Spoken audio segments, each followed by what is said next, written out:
Good afternoon and welcome to Nigeria Now on Ekwa Television International. My name is Joyce Jakada and today I have Sele Elisha Dashom.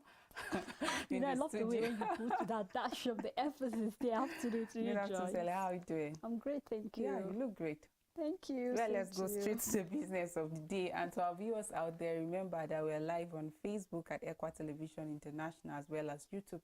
You can do well to drop your thoughts on the topic of discussion. And as CBN limits the withdrawal limit, Senate and others react. The Senate on Wednesday moved against plans by the Central Bank of Nigeria, CBN, to limit weekly cash withdrawals by individuals to 100,000 and 500,000 by corporate bodies starting January 9, 2023.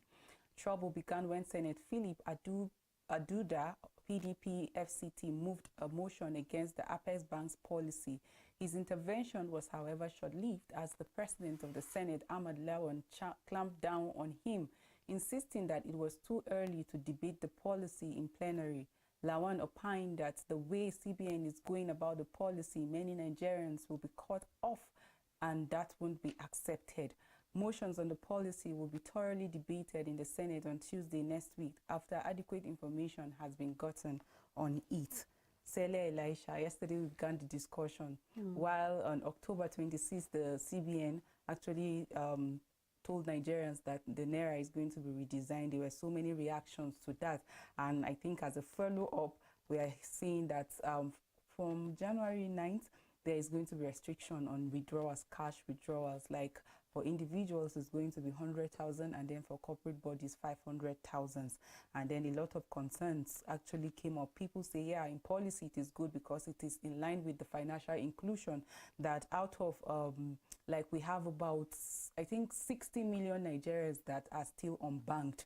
And then they spoke about the fact that out of the 3.2 trillion naira that we have as a nation, 2.7 trillion naira is outside the bank. And I think it's only sane for any Apex bank to ensure that they get back those cash. While they talk about the redesigning, people have come out to talk about the fact that it's going to prevent even vote buying, this fraudulent act, and even the act of terrorism, kidnapping for ransom, amongst others. But here are some concerns. The Senate have already said that they are going to debate it next week, and they need thorough information before that, because the fact that some Nigerians are going to be like out of business. So people have expressed concern. Let me hear your thoughts on this. Of course, Joyce, it's normal that when a new policy is being introduced into any economy, it's very normal that you see Nigerians expressing either grievances, mixed reaction on what they feel about a particular policy that CBN is giving. Just like you rightly stated, from the very onset, when CBN told us they were going to redesign the Naira, and even when the Naira was finally out, you saw the mixed reaction. Nigerians were saying possibly they just went to, change the color. There was nothing spectacular about the Naira. But then, without any, would I say, further reactions about that, I personally feel that with the new looks and also the policy that CBN have said, limiting individuals actually getting 100,000, and that is you have to withdraw like 20,000 daily. You cannot withdraw above that. And then we also saw another new, they're talking about this electronic agency, POS users have, if I think right now they are the ones that are really, really sad about this, because initially there was no limit to how much they can actually have. But presently right now they have a limit of just 20,000 naira. And then you begin to ask questions, now what becomes of business owners? We've expressed our, our own, like what we feel about, okay, for business owners, how do you expect a normal businesswoman, somebody maybe possibly selling all these vegetables and all the rest, they have to transport or have to use raw cash to be able to buy goods. But then the CBN told us that it's just for them to actually put in this cashless policy.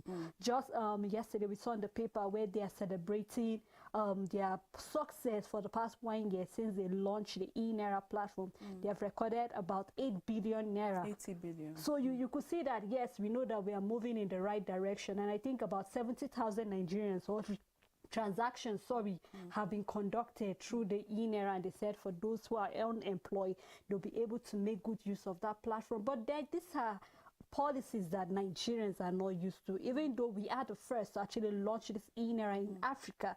But then it's one thing for us to know how ready is Nigerians. Yes, personally, if you are to act, I feel it's the right way forward, even though they have said the denomination that will be loaded in the ATMs will be 200 naira and below. But then if you are to ask any Nigeria, I feel that the way forward, if really we want to strengthen the naira, is not just to stop at actually having it in the ATMs or in the POS. What I feel is that how about us just taking away the 500 and the 1,000 naira? Presently, Joyce, you can't go to the market and buy anything lower than that. Even if you have to take this 20,000 naira right down to the market, one thing is for sure, you're coming back with just a politing back. Just one, because look at the inflation rate presently. For October, we had about 20.9009, sorry, 21.09. That is the inflation rate for October. And then if you're going to also look at our exchange rate, how much is it presently? And then just in October also, the same day that the e-naira was being displayed was that same day where we saw we were giving the statistics of our inflation rate. And then let's take a look at how much are we exchanging the naira to the dollar. And so I feel that if you're going to also look at the policy rate that they have, the monetary rate, sorry, that they have introduced, which is 16%, and then that is to show that when you borrow money from the bank, how much interest are you looking into to pay back to the bank? So these are reactions. So I feel that yes, what CBN is doing is the right thing, but just like other experts are expressing their own, they are concerned that yes, it's the right thing, but the timing is wrong. At the time when Nigeria is still suffering from inflation, at the time where we're still looking at our exchange rate, we saw where some of these Bureau de Change agents were being attacked and all of that because of hodling of the money and all of that in view trying to bring back the naira to the bank. So I feel presently, just like you said, the Senate is inviting them next week Tuesday. In fact, and tomorrow. Nigerians will actually look forward to that. And like I said in the beginning, I said in principle is actually good. But how ready are we to do this? Like, people have come out to express their opinion, saying it's going to be difficult to actually implement it, looking at the fact that it's going to endanger our economy, looking at the fact that technologically, are we even ready? We've had instances where people will tell you they try doing transfer. That's business people have expressed their fears. And then the other party will tell you, I'm yet to receive. You go to bank, they'll tell you have to wait till 4 working days. So what is business without profit? Because the more you sell, the more you have turnover and the more profit. You spoke about the POS people, and then if the limit is 100,000, some of these people, operators, they go to the bank, withdraw 300 to 500,000 naira, and even more than that. And it's as they do, they get their profit. And if you're limiting it, so it means once you exhaust your 100,000, that is it for the day. And then what happens to that market woman that doesn't even have access to the banking facilities and all of that, or even the platform? So if you go to her, you're about to acquire foodstuff, and then is more than the 20,000 daily or more than the 100,000, what happens to businesses? So that's like this are some of the concern is going to definitely endanger businesses. So I think technologically we need to do a lot. The CBN are saying 9th of January. That's like a month from now. Yeah, of course. So what happened to the over about 42 million like Nigerians that are in the rural areas, like those that don't have access to internet facilities? What happened to them? And they have crops, they have some of these, they are cattle that they want to sell. What happens to them? Have we even consulted these people before even coming up with policies like this? Have we considered our GDP? Is it going to impact on inflation? This is a nation where we always talk about improving SMEs. And these are people, you see young people, young businesses thriving. SMEs have contributed hugely to the GDP of this nation. And then most of the people that are into this are into like cashless cash transaction. Where you go to some of these village markets, it is cash transaction. They don't even have access to banking services. Like I said, Stella, you can go to a local government and just see that it's just one bank. A whole local government. Yeah. You get a whole local government. I'm not talking about a particular village.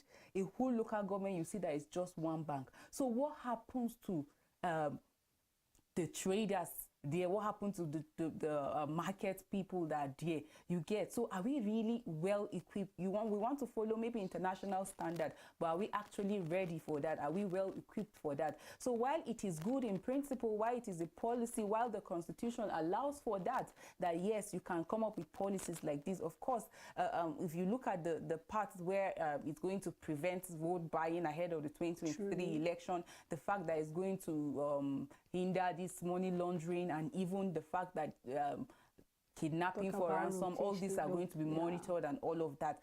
But have we considered the average Nigerian that is so tenacious in terms of doing business, in terms of trying to be self-reliant? Like, have we thought of that aspect? Have you even considered yourself, say, that you might go to the market and see something that, oh, you want, and then if it exceeds, what happened? Even though, well, there's alternative, which is the e-platform. But like I said, are we really ready? Our facilities, like, have we checkmate everything? I talked about, somebody called me yesterday and said, Joyce, I made a transfer for you on the 9th of November. And then I checked, I didn't see anything. And then she even sent the debit transaction, but I didn't even see anything. So I had to tell her, just go to the bank and verify. Maybe there's something. So these are some of the issues. What happens if I make transfer and I've been debited and the person did not receive it? Business stops. So, like, then there's need for sensitization. I think beyond just coming up with letters and then saying anyone that violates it, there's going to be sanctions, CBN have to be deliberate about sensitizing people, like creating awareness, going down to these rural areas, ensuring that those people that are unbanked, over 60 million adults are unbanked in Nigeria. So are we going to, like, what happened to these people? Because you can't tell me that the 60 million, like, mean nothing. Like, that's the large number of adults. I'm not talking about children. So what happened to these people? Because definitely some of them are into businesses. So what happened to their business? What are we going to do to ensure that all these people are being carried away? So in order to avoid misinformation, I think it's going to be very important that we do more of sensitization. We tell people about the importance and how it's going to impact in their business in the long run, or it's going to impact in the economy. If we're able to do justice to that, then I think Nigerians will gladly welcome that idea, rather than just waking up and just coming up with policies that at the end of the day, a nation that is struggling with unemployment will now throw a lot of people unemployed. A nation that is struggling to even feed because of inflation and all of that, then will bring more inflation on the people. If we say we're trying to control cash in circulation, what if some people now decide not to take the cash to the bank, since there's going to be some form of percentage that will have, if you exceed the limit, there's going to be some percentage, 5% for individuals and 10% for organization. So if I know that you're going to be charging me, I can decide not to. Like for the POS operators,